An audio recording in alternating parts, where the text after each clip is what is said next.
আসসালামু আলাইকুম। ওটি আদর্শ উচ্চ বিদ্যালয় কর্তৃক আয়োজিত অনলাইন ক্লাসে সবাইকে শুভেচ্ছা জানাচ্ছি। আমি আজকে সপ্তম শ্রেণীর বাংলাদেশ এবং বিশ্ব পরিচয় বিষয়টি নিয়ে তোমাদের সামনে আলোচনা করব।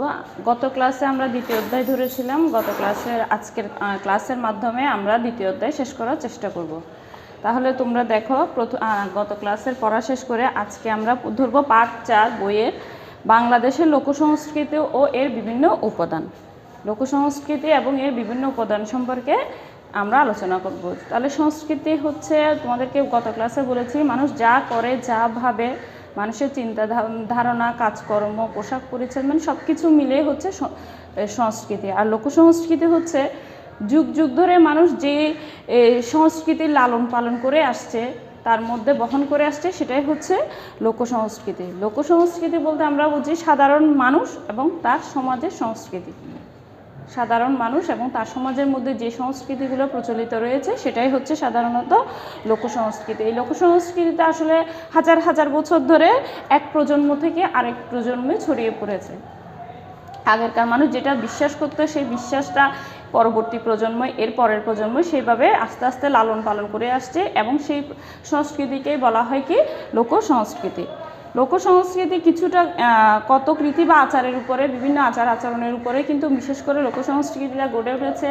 এখানে তোমরা বইয়ে দেখবে লোকসংস্কৃতি কয়েকটা হলো কি ভীতি থেকে, যেমন মানুষ ভূতের ভয় পায়, কিন্তু বৈজ্ঞানিকভাবে সায়েন্টিফিক ভাষায় ভূত বলতে কিছু নেই। এখনও কিন্তু গ্রাম অঞ্চলের, প্রত্যন্ত অঞ্চলের মানুষরা এখনও কিন্তু ভূতকে ভয় পায়। তারপরে এই তারা ভূত আছে বলে সমাজে গভীর বিশ্বাস রয়েছে এবং সেই ভূতের জন্য তারা বিভিন্ন ধরনের আচার অনুষ্ঠানও পালন করে থাকে। এটা একটা লোকসংস্কৃতির অংশ হয়ে গিয়েছে, ভূতের ভয়টা। আবার সেই ভূত তাড়াতে তারা কি করে, মরিচ পোড়া দেয়, হলুদ পোড়া দেয়, বিভিন্ন ধরনের আচার ব্যবহার তারা করে থাকে। এরপরে হচ্ছে দেখো গায়ে হলুদের অনুষ্ঠান। বিয়েতে, যে কোনো বিয়েতে গায়ে হলুদের অনুষ্ঠান একটা একদম প্রয়োজনীয় একটা অনুষ্ঠান হয়ে গেছে, উল্লেখযোগ্য দিক। এবং এই গায়ে হলুদকে ঘিরে কিন্তু বিভিন্ন ধরনের আচার অনুষ্ঠান পালন করা হয়। এরপরে রোগ মুক্তির জন্য মানুষ ডাক্তারের কাছে যায় স্বাভাবিক, কিন্তু এরপরও কি পীর ফকির দরবেশ এর থেকে পানি পড়া বা বিভিন্ন তাবিজ কবজ এই ধরনের কাজগুলোও মানুষ এখনও বিশ্বাস করে যে তাবিজ নিলে বা পানি পড়া খেলে কিন্তু রোগ মুক্ত হবে, রোগ সারানো যাবে। এটাও একটা লোকসংস্কৃতির অংশ। এরপরে চোখ লাগা, মানে কারো ঘরে নতুন বাচ্চা হলে নবজাতকে চোখ লাগবে, সেজন্য তার নজর লাগবে, সেজন্য কি করে কপালের একপাশে কাজলের ফোঁটা দেয়। এটা এখনও আমাদের সংস্কৃতিতে একদম বিদ্যমান রয়ে গেছে। এরপরে আসো বৃষ্টি নামানোর জন্য, যেখানে খরা হয় সেখানে বৃষ্টি নামানোর জন্য বিভিন্ন আচার অনুষ্ঠান পালন করা হয়। তারপরে বিভিন্ন অনুষ্ঠানের মাধ্যমে বৃষ্টি নামানোর জন্য তারা করে, বাড়ির মেয়েরা কুলার উপর পানি ঢেলে দেয়। তারপরে তারা বিশ্বাস করে যদি এরকম করে বৃষ্টি নামবে, অথবা বিভিন্ন ধরনের সিন্নি বা এ ধরনের বিভিন্ন কাজ করে তারা বৃষ্টির জন্য অপেক্ষা করে। এই হচ্ছে কি কতগুলো লোকসংস্কৃতির ধারণা। আর এখন উপাদান কি? লোকসংস্কৃতির উপাদান সাধারণত দুই প্রকার। একটা হচ্ছে বস্তুগত উপাদান, আর একটা হচ্ছে অবস্তুগত উপাদান। বস্তুগত উপাদান বলতে আমরা বুঝি সাধারণত যে উপাদানগুলোকে আমরা হাতে ধরতে পারি, যেগুলো ধরা যায়, ছোঁয়া যায়, সেগুলাই বস্তুগত উপাদান। তাহলে বস্তুগত উপাদানগুলো কি কি? যেমন তাঁত শিল্প, শাঁখা বা শঙ্কশিল্প, কাঁসা শিল্প, মৃৎশিল্প ইত্যাদি। আবার লোকবিজ্ঞানও কিছু রয়েছে। লোকবিজ্ঞান হচ্ছে তাঁত শিল্পের চরকা, মাছ ধরার ছাই, লাঙল, কাস্তে ইত্যাদি। আবার লোকযান রয়েছে, নৌকা, পালকি, এগুলো হচ্ছে লোকযান। এরপর আসো অবস্তুগত উপাদান। অবস্তুগত উপাদান যেসব সংস্কৃতির বিষয় যা ধরা যায় না বা ছোঁয়া যায় না, যেগুলো হচ্ছে অনুভব করার বিষয়, সেগুলোকে বলা হয় অবস্তুগত উপাদান। তাই অবস্তুগত উপাদানের প্রধান বিষয় হচ্ছে কি? সাহিত্য। তখনকার দিনে বিভিন্ন ধরনের সাহিত্য, লোকগীতি, লোকচিকিৎসা, খনার বচন, তারপরে বিভিন্ন ধরনের প্রবাদ প্রবচন, লোকসঙ্গীত, তারপরে বিভিন্ন ধরনের তখন ছেলে বুলানো গান, ছড়া ইত্যাদি অবস্তুগত উপাদান হিসাবে চিহ্নিত রয়েছে। তাহলে আমরা বুঝলাম লোকসংস্কৃতির দুইটি উপাদান, একটা হচ্ছে বস্তুগত উপাদান আর একটা হচ্ছে অবস্তুগত উপাদান। বস্তুগত উপাদানকে আমরা ধরতে পারি, ছুঁইতে পারি, কিন্তু বস্তুগত উপাদানকে আমরা ধরতেও পারি না, ছুঁইতে পারি না। এগুলো হচ্ছে অনুভবের একটা বিষয়। এরপর আসো বাংলাদেশের বিভিন্ন ক্ষুদ্র নৃগোষ্ঠীর সংস্কৃতি। তোমরা জানো আমাদের দেশে বেশিরভাগ মানুষ বাঙালি, এরপরও বেশ কিছু ক্ষুদ্র নৃগোষ্ঠী জাতি আমাদের বাংলাদেশের বিভিন্ন জায়গায় ছড়িয়ে ছিটিয়ে রয়েছে। তাদেরও কিছু সংস্কৃতি রয়েছে, তাদের আচার আচরণ, খাদ্য অভ্যাস, পোশাক পরিচ্ছদ, এগুলো এগুলোর মাধ্যমে তাদের পৃথক পরিচয় তুলে ধরা হয়েছে। ক্ষুদ্র নৃগোষ্ঠীরা সাধারণত বসবাস করে পার্বত্য চট্টগ্রামে। এরপরে পার্বত্য চট্টগ্রামে চাকমা, মারমা, ত্রিপুরা, বমভূমি সহ বিভিন্ন অঞ্চলে বাস করে বিভিন্ন ক্ষুদ্র নৃগোষ্ঠী। এরপরে বৃহত্তর ময়মনসিংহ কিছু ক্ষুদ্র নৃগোষ্ঠী রয়েছে, এগুলোর মধ্যে হচ্ছে গারো, হাজং। এরপরে সিলেটেও কিছু ক্ষুদ্র নৃগোষ্ঠী রয়েছে, খাসিয়া, মণিপুরীদের বাস। উত্তরবঙ্গ, বিশেষ করে চাঁপাইনবাবগঞ্জ, রাজশাহী, রংপুর, দিনাজপুর অঞ্চলেও কিছু ক্ষুদ্র নৃগোষ্ঠী বসবাস করে রয়েছে। এই ক্ষুদ্র নৃগোষ্ঠীগুলোর সংস্কৃতিটা কীরকম? এই সংস্কৃতিগুলা সাধারণ বাঙালি সংস্কৃতি কিছুটাই আলাদা। তারা বিভিন্ন ধর্মীয়, তারপরে এই বিভিন্নভাবে বিভিন্ন উৎসব পালন করে। আমরা সেগুলো এখন আলোচনা করার চেষ্টা করব। প্রথমটা হচ্ছে ধর্ম। সেই আদিকাল থেকে মানুষ কিন্তু প্রকৃতিকে পূজা করত, সেই আদিকাল থেকে।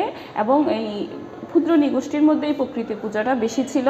প্রকৃতির প্রতি তাদের অনেক মমত্ববোধ এবং ভক্তি ছিল। তারা বিশ্বাস করত যে মানুষ প্রকৃতির অধীন, প্রকৃতি মানুষের অধীন নয়। সেই চিন্তাভাবনা থেকেই তারা প্রকৃতি পূজা করত। এরপরে তারা বিভিন্ন পূজা পার্বণে, সামাজিক রীতিনীতি, দৈনন্দিন বিভিন্ন কাজে তারা প্রকৃতিকে রক্ষা করার গুরুত্ব তুলে ধরে। কিন্তু ধীরে ধীরে যখন উপনিবেশিক শাসন চলে আসে, এর ফলে বিভিন্ন উপনিবেশিক শাসনের সংস্পর্শে বা আধুনিক জাতিরাষ্ট্রের অন্তর্ভুক্ত হওয়া ক্ষুদ্র নৃগোষ্ঠীগুলোও আধুনিক সভ্যতার সাথে ধর্ম, তাদের রীতিনীতি আস্তে আস্তে পরিবর্তন করার চেষ্টা করে। তাদের অনেক সম্প্রদায় নতুনভাবে ধর্মকে গ্রহণ করে। এই প্রকৃতি পূজা থেকে তারা বেরিয়ে এসে তারা নতুন করে ধর্ম গ্রহণ করে। যেমন চাকমা, মারমা, রাখাইন, ওরা কিন্তু নৃগোষ্ঠী বৌদ্ধ ধর্ম গ্রহণ করে। আবার গারো, সাঁওতাল, ওরাং নৃগোষ্ঠী কী করে? খ্রিস্ট ধর্ম গ্রহণ করে। ফলে প্রকৃতির জায়গায় প্রার্থনার বিষয় হয়ে আসে অতিপ্রাকৃতিক সত্তা। আগে প্রকৃতিকে তারা পূজা করত, এখন প্রকৃতির বদলে তারা পূজা করা শুরু করলো অতিপ্রাকৃতিক সত্তা, সেটা মানে তারা বিভিন্ন ধর্ম গ্রহণ করলো।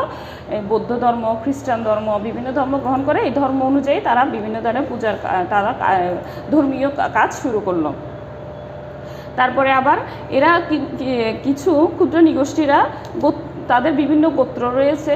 গোত্রের প্রতীক হিসাবে আবার বিভিন্ন পাখি, ফুল, পাখি বা পাহাড় পর্বত এ ধরনের উপাদানকে তাদের গোত্রের প্রতীক হিসাবে ব্যবহার করে এবং এই প্রতীকগুলোকেও তারা পূজা করা শুরু করলো। এরপর আসো আনন্দ উৎসব। ক্ষুদ্র নৃগোষ্ঠীরা খুবই আনন্দের সাথে তাদের বিভিন্ন অনুষ্ঠান উৎসব পালন করে। তারপরে তাদের অন্যতম যেটা গোপী নাচ একটা উৎসব, যেটা মণিপুরীরা পালন করে থাকে। রাধাকৃষ্ণের উদ্দেশ্যে কীর্তন ও নাচ করা মণিপুরীদের সবচেয়ে প্রিয়, আর এই নাচকে বলা হয় গোপী নাচ। এরপরে তারা বসন্তকালে হোলি উৎসব পালন করে। তারা আবার ওরাংরা ফাল্গুন মাসে তাদের উৎসব পালন করে। তারপর পার্বত্য চট্টগ্রামের ক্ষুদ্র নৃগোষ্ঠীরা বৈশাখী, তারপরে সাংরাই ও বিজু, এই তিনটা মিলে বৈশাখী পালন করে। তারা খুব ঝাঁকঝমকভাবে এই পয়লা বৈশাখের সময় এই অনুষ্ঠানটা পালন করে থাকে। এরপরে মারমা এবং রাখাইনরা কী করে? পালন করে জল উৎসব। তারা জল উৎসব, মারমা এবং রাখাইনরা বিভিন্ন সময় জল উৎসব পালন করে। এভাবে ক্ষুদ্র নৃগোষ্ঠীরা বিভিন্ন আনন্দ উৎসবের মাধ্যমে তাদের উৎসবগুলো জমকালোভাবে পালন করে থাকে। এরপর আসো লোকবিশ্বাস। যেটা বলেছি, লোকসংস্কৃতি, বিভিন্ন ধরনের ভয়ভীতি, গায়ে হলুদের অনুষ্ঠান, যেগুলো আমি আগে আলোচনা করেছি, সেই ধরনের বিভিন্ন লোকবিশ্বাস কিন্তু ক্ষুদ্র নৃগোষ্ঠীদের মধ্যেও প্রচলিত রয়েছে।